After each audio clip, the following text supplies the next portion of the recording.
I have no problem with Buddha as a symbol, but I do have problems with some man on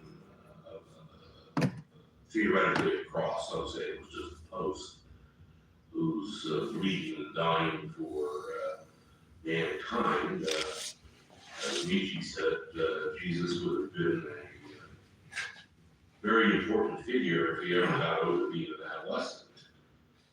And assuming that he existed, but as a person. But the God-man symbolism is very, very old. I mean, there's nothing new about it. It seems that 18% of the population of the world choose, for Christianity as their religion. In terms of mysticism and magic, I think most of them wouldn't have anything to do with either one of those because most of them would tend to regard as anti-Christian, even though the devil, for example, is more Christian than it is Judaic or Hebraic, because the devil is only regarded as the so-called accuser and sort of as the right-hand guy of God. And so when I see people invoking the devil in the Western sense of the term rather than the universal sense of the term, you see them affirming a Christian belief pattern, a Christian way of thinking about things.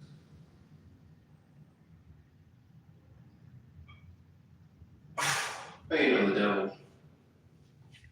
the devil is whoever we make the devil out to be, the devil, God and the devil both reside within us, for the most part, as far as I'm concerned. Borrow a little bit from a certain favorite author of mine. It's just hard to figure out which is which, who's who, which one's the God, which one's the devil. Sometimes, which one's the accuser, which one's the blesser. It's not always immediately apparent. I think it tricks us. When are we descending into the depths and the darkness of the Kitover? When are we ascending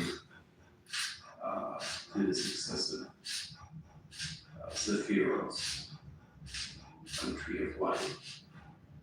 Maybe it's confusing. Or maybe it's really just incredibly enlightening experience. Experiencing both the light and the darkness. And the interchanged.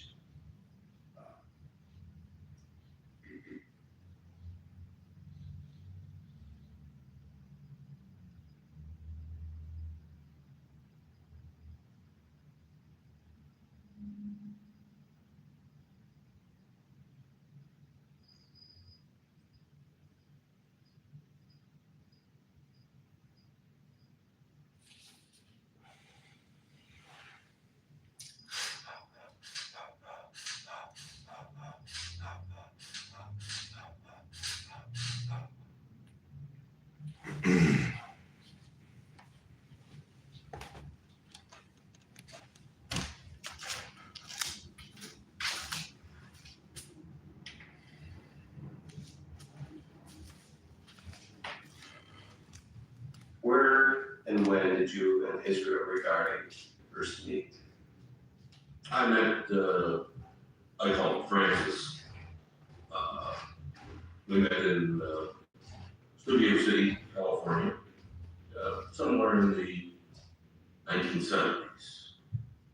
I went to see him as a student in writing therapy. I've been a student of magic since I was about 20, which I think that makes me about 37 years, and I wanted to learn magic from him. But he was quite insistent that anybody who wanted to learn magic had to go through a course of therapy. I already had been trained as Jungian, but he felt that he'd like to work with me in the Reichian model of psychotherapy. So that's how we met, and that's where we met. And from there, our relationship evolved, where I was helpful to him in helping him prepare his life for retirement. And from there, I went on into publishing. What were some of the more significant things you learned from Israel regarding the time that you spent with him? As you went through the Reichian therapy with him, as you studied magic under him, what sort of things did you learn from him? Well, one of the things I learned from him was how to be a better person toward other people at a personal level. Even though many people that don't know me and just read my books think I'm sort of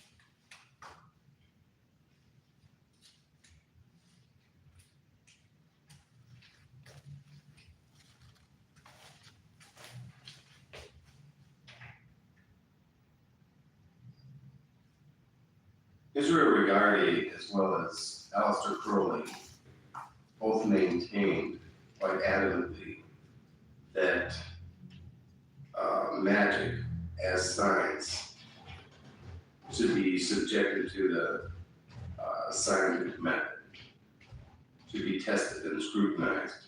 So what would be the difference between testing, evaluating a magical operation, say a high magic operation, where you're trying to transform yourself, where you're trying to change yourself, go through this alchemical process,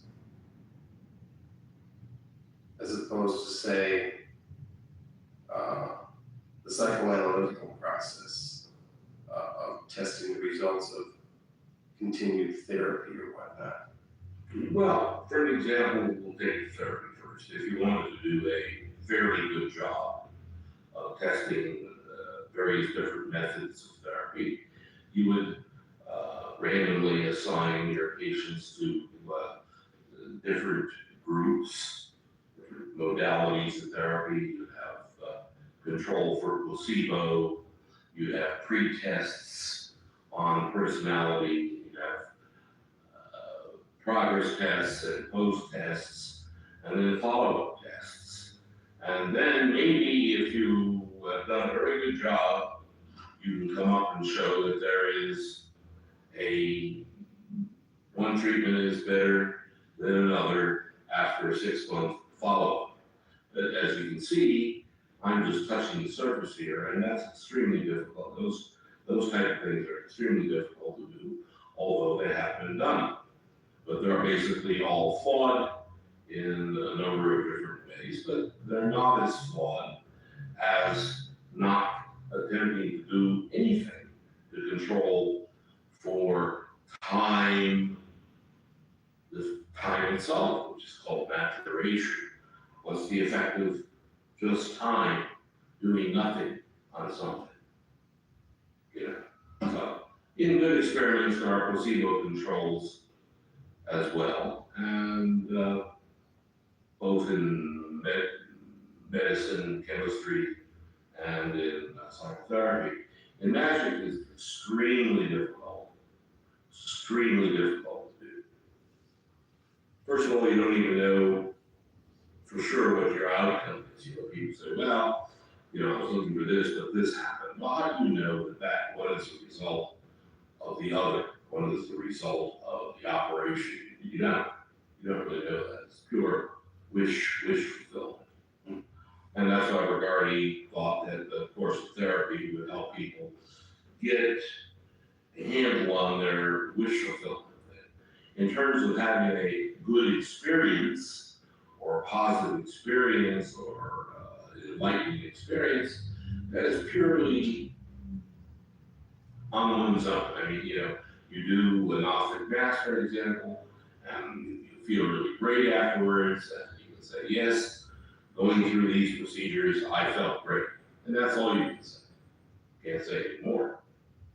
If you attempt to say more, you're making a fool of yourself. So the tests and observations and conclusions really are totally individualized. They're very subjective, and that's why a lot of people think keeping a journal is scientific. And in a sense, it is for themselves. But again, in the broader sense, it isn't, because they don't have control over time. What's the effect of time alone on some event or some desired results?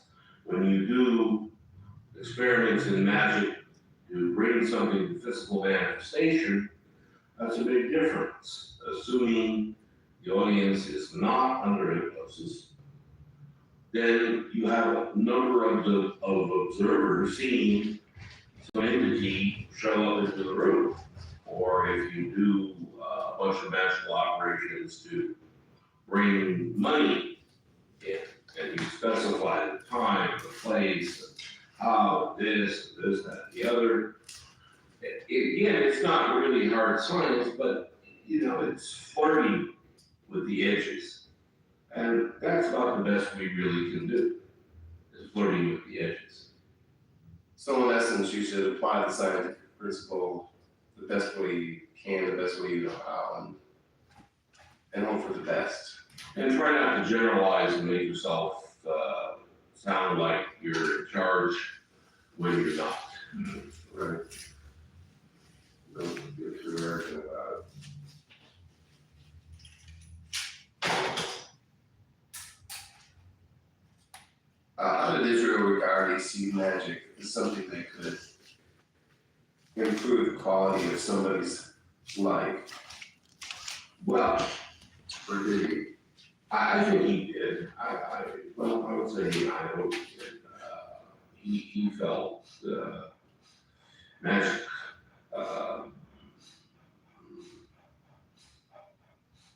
could be used to gain a peak experience, or other people would call it contact, communication with the divine,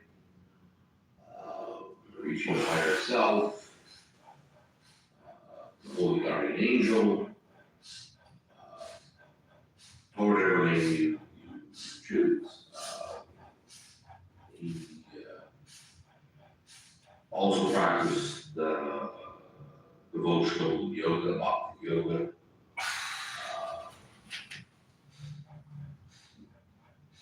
And he believed in opening up the mind to a much greater power than we experience in our day-to-day mundane or prosaic existence. He believed that was possible. And that was measured by yourself. You know, you were able to determine on your own whether you had made this opening. However, he also realized that simply because you could make an opening to a higher force, whether using magical techniques or yoga or drugs, that this was not necessarily going to change your day-to-day life or your day-to-day feelings and activities, because both of us over our years of observation have found that many people have had so-called peak experiences, And after the experiences are going, they are just as ignorant, stupid, and dumb as they were before they had the experience. So, So the real value of the experience is really just that it happened. that's what you have to learn. And how do you know it happened? Because sometimes you pass out. It's because it's written on your memory banks and you can recall them. Sometimes from a normal state. Sometimes you don't even know it happened. But it's there. You can reach it. And the thing that he was very insistent upon was constant repetition, constant practice, and constant work versus just somebody taking an acid pill and having a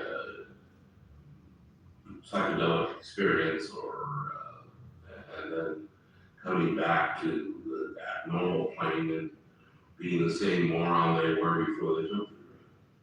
So are you saying that having an experience such as dropping a hit of acid or taking some 5-OD or some psychedelic drug just for the heck of it, just to see what happens,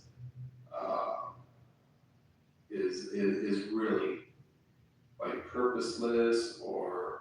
No, it was an experience. It had no carryover except for something that you could talk about with others. What were Israel Regardie's views on the spiritual realms, the divine, God, gods, the gods, what have you? Well, he did believe strongly in a spiritual world, and a world of higher forces and beings, but not necessarily in the way that most people figure. He was quite fascinated by Zechariah Sitchin's 12th planet and felt that it often explained more of our condition and our desire to reach homeward than anything else. So that sort of ties in with your G's notion of the Kundabuffer, that we have a divine part in ourselves, but for some reason we've lost the ability to have real contact with it, except under rare conditions, and we don't know how to reach it. And maybe if we did reach it in a more continual way, we could, destroy ourselves. Maybe our brains are not set up to deal with this thing. So this buffer, if you would, was placed in by our creators, whoever you want to think they happen to be, to protect us and also to protect them from us. Sitchin's books are really a marvel. Reading them is like going through some kind of initiation, because if you weren't aware before, you will be after you read them. Or even just say read the 12th planet. That we may very well be descendants, in part, of some ancient alien race, the Anunnaki, that came to this planet some possibly 450,000 years ago. They were in distress. They needed something we had. Gold. Yes. Fix their atmosphere. The race that supposedly, according to Sitchin, is, or rather, lives on the 12th planet that we don't see but every 3,600 years. So, due to the fact that it's got some strange elliptical orbit around our sun. So far out in space is long extended elliptical orbit that it has that we don't see it. It's not big enough celestial body for us to detect until it gets much closer than it indeed has been for some time. Who knows, maybe coming back soon. This could very well get very interesting at that point. And as strange as the story sounds, Mr. Sitchin backs it up. A lot of evidence that really has to make you do some hard thinking, because it makes sense. We were essentially, we are some, at least according to Sitchin's theories, some form of hybrid, some sort of cross between some earth animal that they found, a primate species, and themselves. And they created what the Bible calls Adam and Eve. Sitchin refers, or the ancients refer to this early race, this primal race that was the forefathers, foremothers of us all. Mankind, humanity, as the Adam, and we were created to be essentially slaves, workers. We were made